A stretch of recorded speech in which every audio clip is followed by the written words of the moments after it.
மூணாவது பாடம் என்ன பாடம் தெரியுமா? இந்த ரெண்டு பாடத்துல இருந்து மூணாவது பாடம் ரொம்ப முக்கியமான பாடம். என்ன பாடம்? துள்ளுமாவு சாப்பிட்டது போதும், நல்லா கேளுங்க. மூணாவது பாடம் முக்கியமான பாடம் என்ன பாடம் தெரியுமா? என்ன பாடம்? நம்ம வாழ போற வீட்டுல சரி கைபிடித்து கணவனோடு இன்னொரு வீட்டுக்கு நம்ம போறோம் பாருங்க. போன இடத்துல என்ன ஒரு 4 நாறு இருக்கும். 4 நாறு என்ன நாறு? பன நாரா? மாமியாரு சரி, மாமனாரு நாறு, நாத்தனாரு, கொழுந்த நாறு. கொழுந்த நாறு. இந்த 4 நாரையும் சமாளிச்சு வாழணும்யா. அப்படி சமாளிச்சு வாழ்ந்தாலும் போறாது. மாமா மாமியா போய் சேருவாங்க பாரு.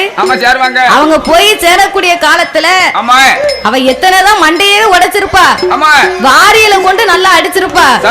மாமியாரும் மருமகளும் அப்படி எல்லாம் சண்டை போட்டிருப்பாங்க. அப்போ மாமனும் மாமியாரும் போய் சேர்ந்தாலும் எத்தனைதான் சண்டை போடட்டுமே மறுபடியும் சேர்ந்துக்கிடுவாங்க. சில பேர் சேராமலே போயிருவாங்க.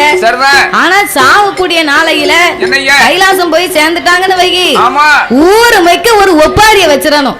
அம்மா கேளுங்க, பாஸ்புக் எங்க வச்சாலும் எங்க அத்தை சங்கிலி எங்க கலத்தி வச்சாலும் எங்க வச்சிருக்காளோ, தடயத்தை எங்க வச்சாலோ அப்படின்னு அந்த பேங்க்ல எவ்வளவு இருக்கோ தெரியலையே, அதுக்கு பாஸ்வேர்டு என்னதுன்னு தெரியலையே அப்படின்னு அவளை 4 வார்த்தை கேட்டாவது அழுது அவ கழுத்துல இருக்க சங்கிலியாவது அத்துக்கிட்டு வந்துடணும்.